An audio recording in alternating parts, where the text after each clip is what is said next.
I really don't make videos like this, since people in general are able to have their own opinions and think differently than others, coming to their own conclusions. So judging them for their subjective opinions does seem a little silly. However, when people have flimsy, nonsensical reasons as to why they do or don't like something, then I start to question them in a critical space.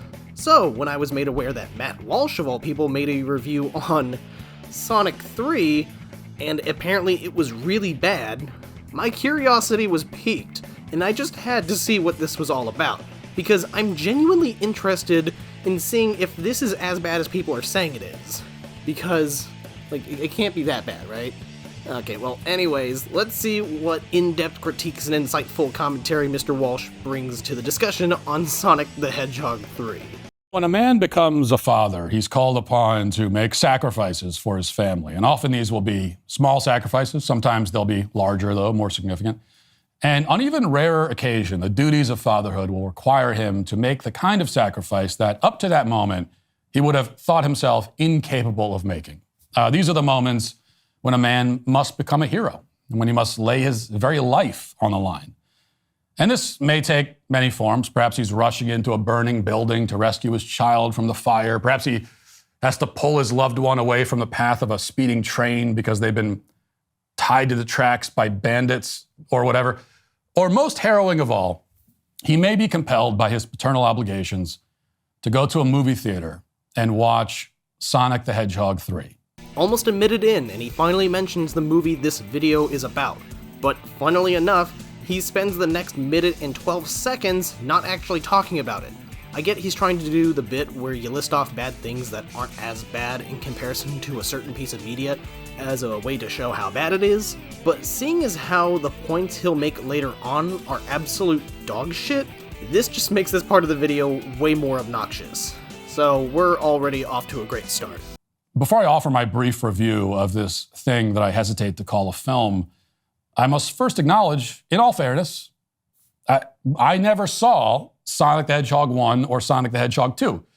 It's possible that one cannot fully appreciate the narrative complexities of Sonic the Hedgehog 3 without having seen the first two chapters in this epic Hedgehog saga. Maybe the other two movies are works of staggering artistic genius that would elevate the third installment and lend it the sort of context necessary for me to have appreciated it and enjoyed it instead of feeling like I was being waterboarded with high fructose corn syrup the whole time. But I doubt it. Okay, so you acknowledge that you've never seen the first two movies and how they probably helped give context to quite a few things in this movie, which might have helped your overall enjoyment of it. But instead of giving some leeway to it or doing a tiny amount of research to make sense of some things you might not have understood initially, you just completely disregard that, even though multiple plot threads and themes are continued into this movie, as if it were a connected trilogy. I mean, this is the kind of movie where Jim Carrey plays two characters. One is the evil villain, and the other is the evil villain's evil grandfather in old age makeup. And the two break into an impromptu dance routine that makes no narrative sense but lasts approximately 87 minutes.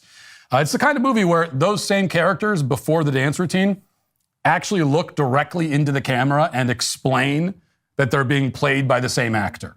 Okay, I can't believe I'm having to explain this because a grown man is clearly unable to use critical thinking skills, but here we are.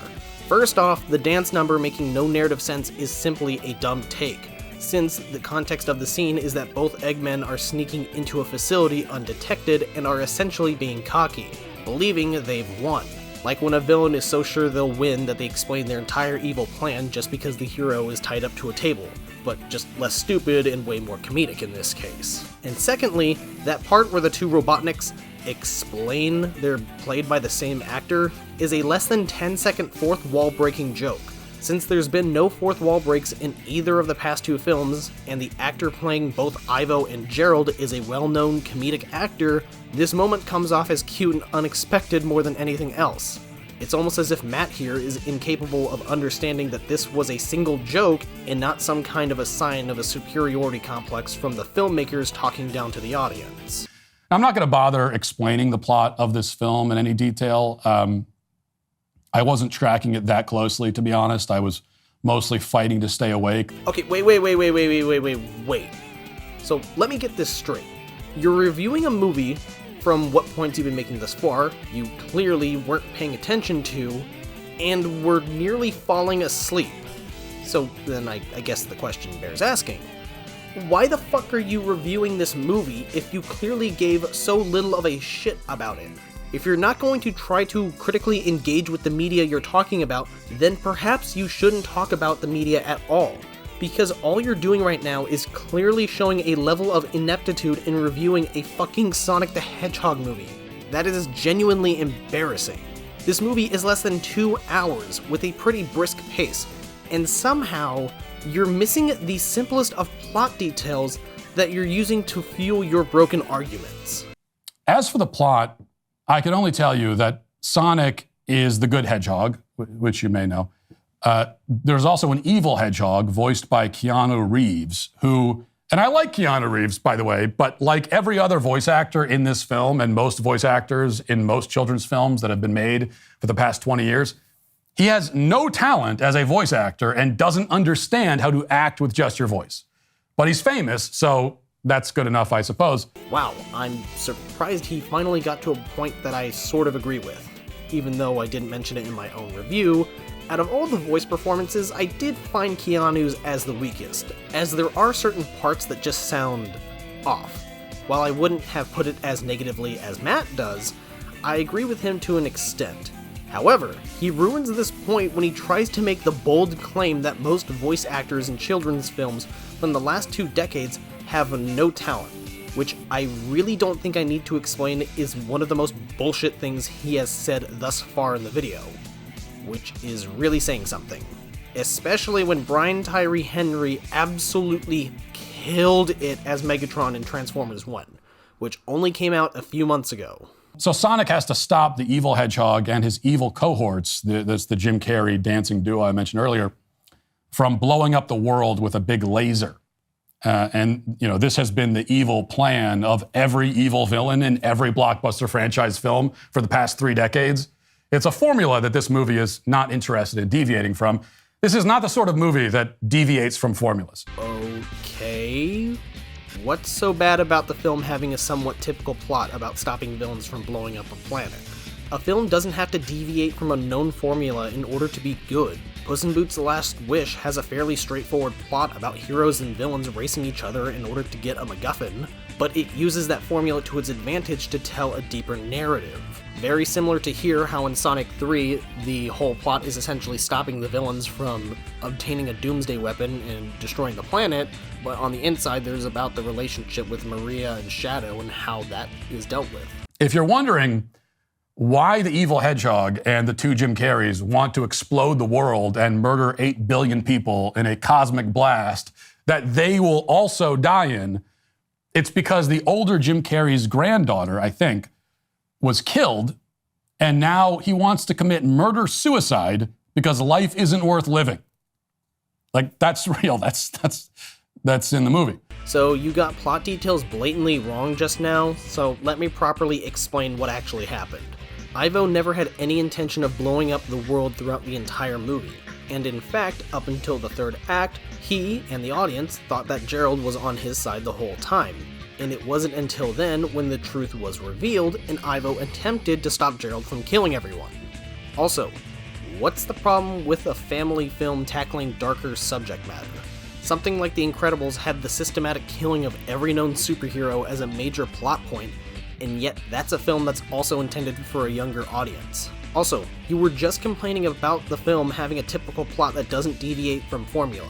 So now when it does, and having Gerald reveal his actual plan to both Ivo and the audience, you think that's too dark? Like, fucking make up your mind for God's sake. You wanted a plot to be more complex, and when it clearly is, you use that as another poorly thought out point of contention. If it seems weirdly bleak and dark for that kind of movie, it's because it is.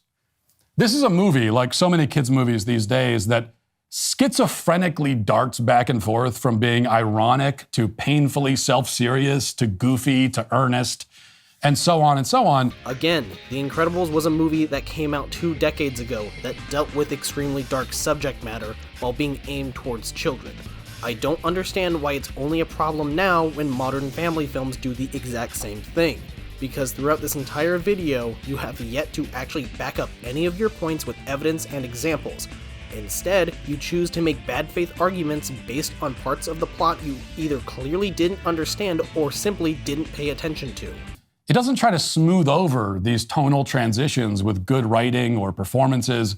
The writing is just terrible, and the performances are atrocious across the board. That's a whole lot of broad statements. Do you care to actually back up any of those claims in any way? Do you have any specific examples of bad writing from the film that would help make your point an actual point, rather than a statement that means jack shit? Oh wait, you don't, since citing examples from within the movie requires you to have actually paid attention to it and then go into detail as to why it would matter for your argument. This is basic elementary school level critical thinking, and he's failing to clearly utilize it. Instead, it just flings it all against the wall haphazardly, because these are all bullet points that the movie studio knows it has to hit. Because this movie, again, like so many kids' movies these days, is not the fulfillment of anyone's creative vision. It is just the product of a corporate algorithm. It is loud and ugly and obnoxious and disjointed, because nobody who made the film actually cared about making a good film. And they have absolutely no respect for their audience. I mean, this movie could have been made by AI. We are at a point. If they start making movies with AI, we would not know the difference, because they've effectively been doing that for 20 years now. The amount of utter garbage that just came out of your mouth would be enough to put entire landfills to shame.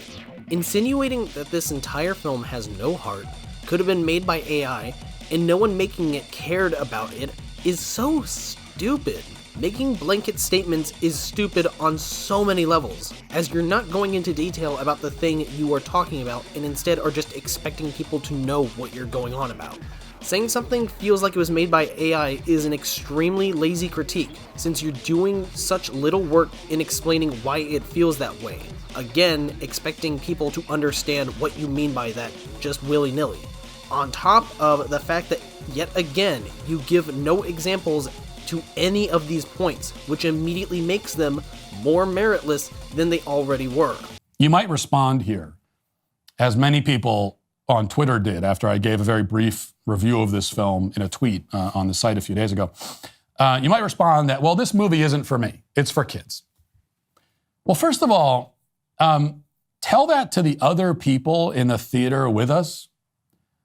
I can tell you that my kids were by far the youngest people in attendance. There were multiple groups of adults, just adults, no kids, whole groups of them who bought tickets to Sonic the Hedgehog 3.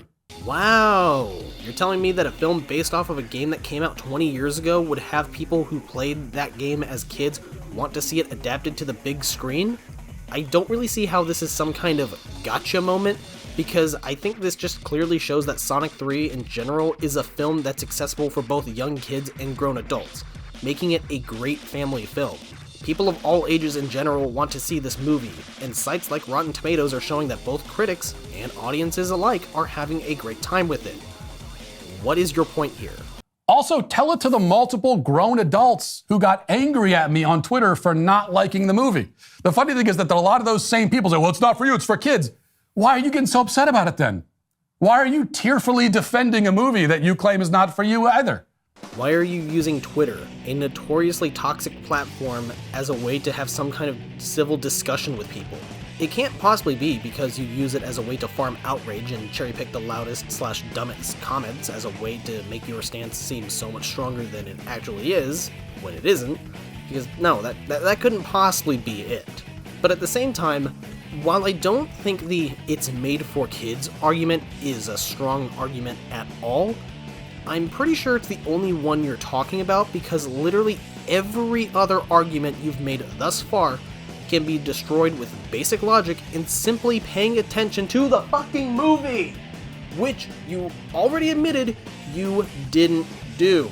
Now, for his last point, he rambles on for way too long on what could have been easily summarized, but basically he brings up how children's films don't have to be dumb or unpleasant and can be genuinely great pieces of cinema enjoyed by people of all ages, using the Iron Giant as his fucking example. While artistically I think that film has way more merit than Sonic 3, How could you go into a tangent about how it was weirdly schizophrenic for a movie aimed towards kids to have a villain want to destroy the world and himself, but yet use a film that's main theme is about death and choosing not to be a killing machine, and has a finale that deals with everyone in the movie almost being wiped out by a nuclear strike as your example? How in your eyes is that not too much? So yeah, nice to see the double standard there, Matt. Overall, this is an obviously terrible review, built on a foundation of bad faith arguments, nonsensical ramblings, and poorly thought out critiques. I think this is extremely embarrassing since Sonic 3 isn't a very deep film and is simply a popcorn flick with a good message, yet Matt couldn't understand that at all. So instead of trying to understand it better or make a decent argument, he goes on this whole tangent without properly explaining the points he's making or using evidence to make those points legitimate. The funniest part of this whole video to me though is how Matt titled it "The Video That Broke Me as a Father" and brought up his kids going to see the movie, constantly using the video to go on about how there needs to be better films for children, and never once mentions what his own kids thought of the movie.